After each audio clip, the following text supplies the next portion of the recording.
In my hand here, I have 4Runner different year brochures, all of which confirm my suspicions.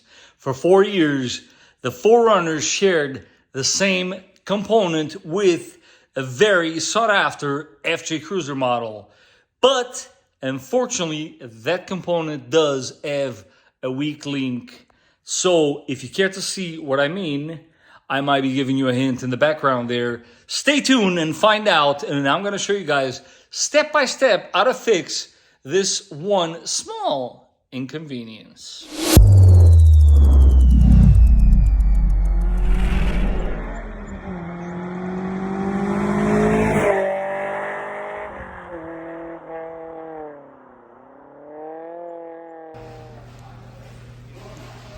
It's going to be a short, sweet video for you guys.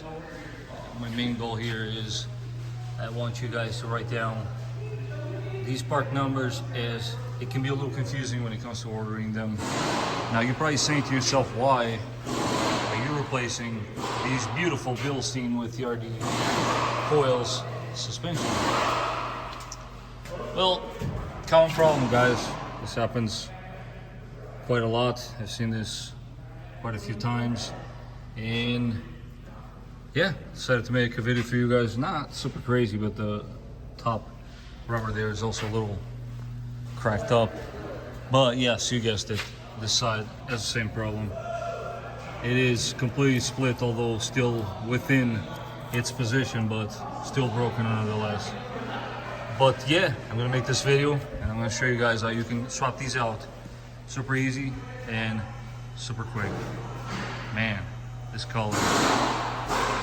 So first step, let's get the skid plate out. Once we have that skid plate out, then the next step is fully remove your sway bar assembly. You'll see how much room you'll actually make by doing so. Once the skid plate is removed, these two brackets right here will have to be removed as well. Keep note of the ones that are exposed, because these are the two holes in which your skid plate will mount into. But let's go ahead and take these two brackets and then that sway bar.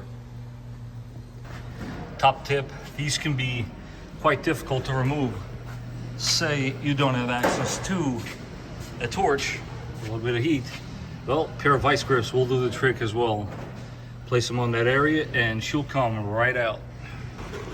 And next, yes, we gotta tackle this castle mess.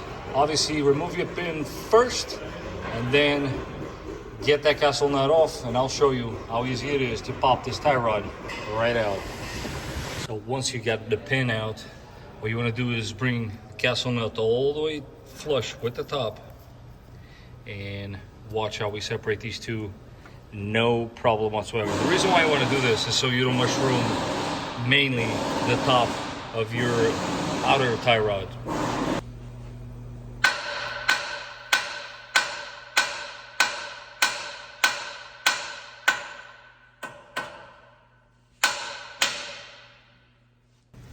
As you can see, she's now loose. All you gotta do is take this one out and you're good to go.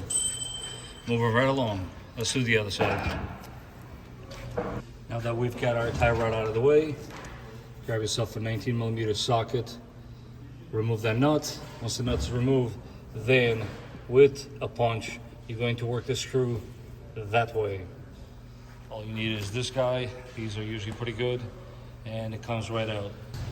Once that's done, yes, you guessed it, you got these top nuts. You got 3 of them. There's another one all the way back there. What you want to do, grab yourself a nice little long geared 14mm, and should make for a breeze. Not to be confused with Febreze. That's it. Let's get all 3 of them out. I am going to go ahead, as procedure, me personally, I always clean this area very well. It's just what I do. And with everything else, guys, always compare old versus new. These guys actually have a label with your part number, which clearly is the correct one. Although, if you look, this is a telltale sign that this part has actually been updated. Rightfully so, right? Because we don't want this happening all over again. So that's a good sign. I also did not see a TRD stamped on the new part, which is also a good thing. So we'll see what happens. I mean, only time will tell, obviously, but there you have it. This is a very common problem for some of us. But let's go ahead and reverse the installation, and I'll meet you guys here with the final product. Does go without saying, guys, every time possible, do install new hardware.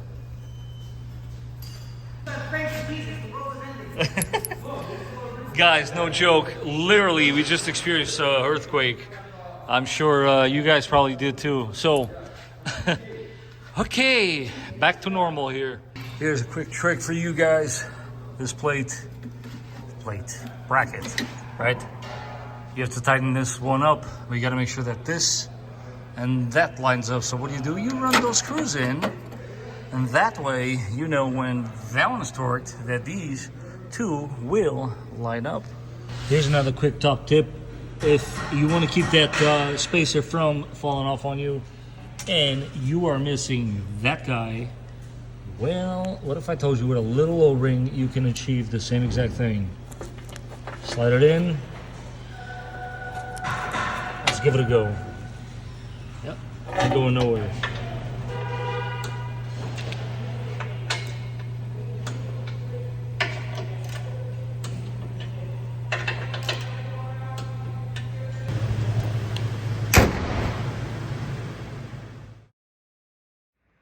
And there you have it, guys. I hope you enjoyed this small video on how to replace these front struts. I have done this before, but I thought this was very useful information, if anything, just to show you what the actual part numbers are, as we did have a little bit of trouble to get our hands on them.